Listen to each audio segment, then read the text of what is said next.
Bon, salut à tous et à toutes, on se retrouve sur la chaîne LNAM Dax pour une petite vidéo présentation du Tracer 900 GT.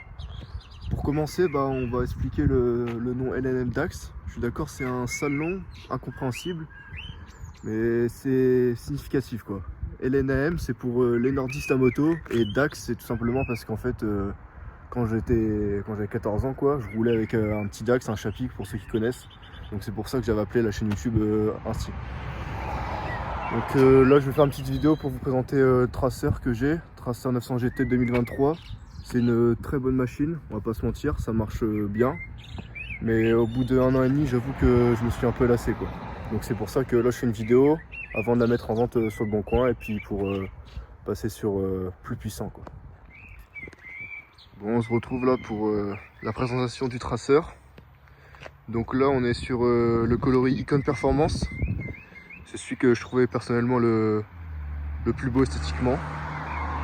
Donc direct, ce qu'on voit d'entrée de jeu, c'est qu'on a une petite ligne Accra Racing. Donc celle-là, c'est celle qui est Decathlon. Il me semble qu'elle n'est pas homologuée. Ensuite, j'ai mariné un petit sabot moteur Puig. Voilà pour l'esthétique. Je trouve que ça referme bien le bas de la moto. Après, petit pad de réservoir. Donc ça, c'est des pads normalement faits pour les MT-09, mais je les trouvais plus beaux que ceux pour le Tracer quoi. Ils sont plus fins, donc esthétiquement c'est plus beau. Petite bulle courte Air Max, voilà. La face avant franchement ça passe bien. Ensuite je suis monté en Michelin Road 6. Comme j'habite à Lille, il pleut souvent, donc les Road 6 c'est la polyvalence quoi, et surtout quand il pleut c'est pas mal. Je vais pas vous mentir, ça sera pas une vidéo incroyable, j'ai pas de matos de vidéaste ou de caméraman quoi, on va dire. Je fais une petite vidéo comme ça posée sur un petit parking abandonné. Pour ceux qui sont de la région, ils doivent reconnaître ça, les meubles de Meyer. Mais bon, donc on va filmer la petite machine et puis ça sera déjà pas mal. Allez, let's go. Hop, sur l'arrière du coup on a le petit Accra Racing. On a un support de plaque, c'est pas un court, c'est un semi-court, mais c'est un Yamaha quand même, c'est pour qu'on puisse venir poser les valises sans que les clignotants en fait ils touchent. Sinon on peut mettre un court, il me semble, mais alors c'est avec des clignotants raccourcis quoi, moins longs que ceux-là. Mais je trouve que ceux-là franchement ils sont pas mal quoi, ils font l'affaire.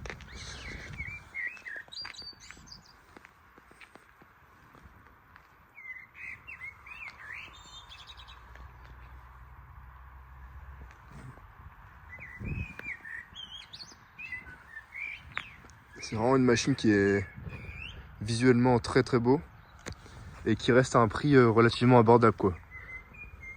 Sur le bon coin là en ce moment on tourne à une machine comme ça, on tourne à 10-13 000 euros quoi, pas plus. Donc c'est pour ça que c'est un bon compromis en sortie 2 à 2. Ça marche bien, on paye pas encore trop cher en assurance. Moi je sais que je payais il me semble 180 euros par mois au tiers, donc ça va quoi, pour une machine de cette puissance ça reste convenable. Bon, on va faire un petit démarrage pour voir le son, si vous avez jamais entendu.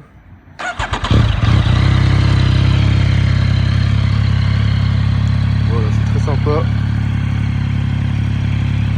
La signature lumineuse, hop. C'est aussi très chouette. Donc là on a que le feu gauche parce que le feu droit en fait c'est le plein phare. Et puis les feux qui sont au-dessus là, c'est les feux de virage, les feux d'adaptation de virage.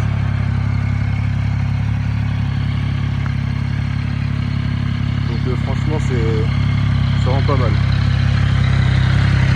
Attention.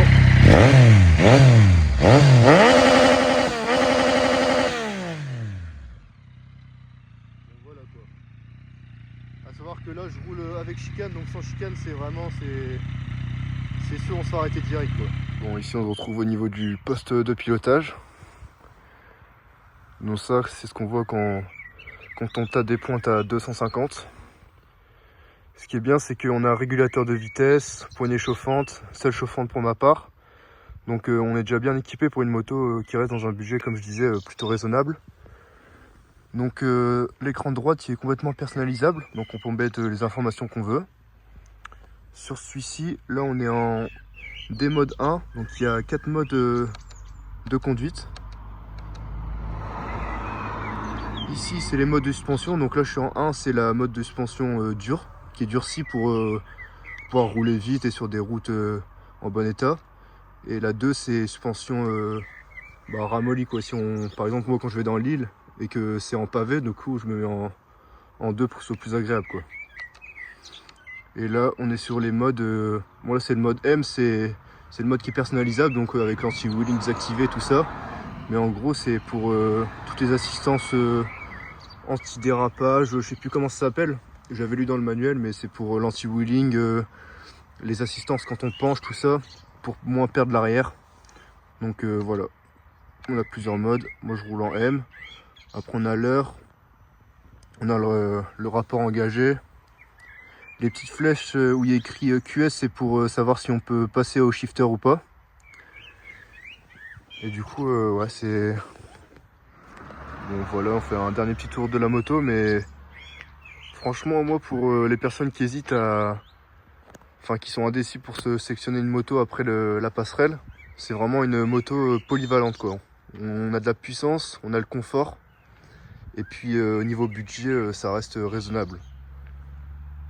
Et puis voilà quoi, quand on voit ça arriver dans son rétro, souvent les gens ils s'écartent ou alors ils finissent dans le fossé quoi. Mais non franchement c'est vraiment une chouette moto quoi. Chouette moto.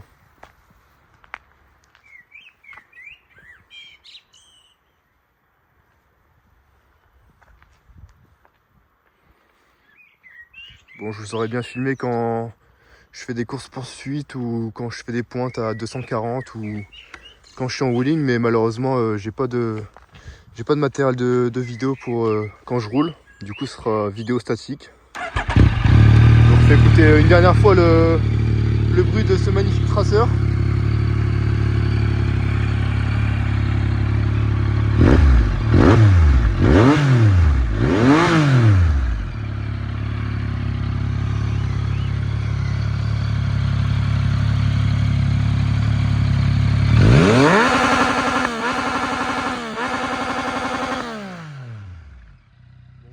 C'est pour faire chauffer la moto avant de partir chaque matin. Et puis voilà, j'espère que la vidéo elle vous aura plu. Si vous hésitez à acheter un Tracer 900, bah franchement moi je vous dis foncez, n'hésitez pas, c'est vraiment une machine incroyable qui va vous faire kiffer. Donc j'espère que cette petite vidéo de présentation de la machine vous aura plu. Donc si vous hésitiez à acheter un Tracer, bah franchement personnellement je vous conseille de foncer quoi, parce que c'est vraiment la machine qui est polyvalente et qui va vous faire kiffer quoi en sortie de A2. Donc peut-être qu'on se reverra pour une autre vidéo si je décide de racheter une plus grosse moto. Mais bon, sur ce, la machine franchement rien à dire. Moi je l'ai acheté en avril dernier, donc en 2025. Là ça va faire 1 an et 1 mois que je l'ai. J'ai surkiffé, j'ai roulé tous les soirs de l'été, tous les soirs de l'année. Je suis parti en road trip aussi en Suisse pour aller voir le salon de la moto à Milan. J'ai fait Suisse, Italie du coup. Et franchement pour faire des road trips c'est une super moto aussi. C'est pour ça que je disais que la moto était vraiment polyvalente quoi. Et puis voilà quoi, c'était une petite vidéo de fin avant la vente. En tout cas j'aurais kiffé, au dépourvu d'avoir une femme, j'ai un Tracer 900 GT. Je pense que c'est encore mieux même. On peut pas faire mieux quoi. Donc voilà, une moto incroyable qui procure des sensations incroyables. Et puis après il faut juste savoir kiffer les moments de la vie, les moments simples. Et puis sur ce, je vous dis à la prochaine. Allez, ciao les gars.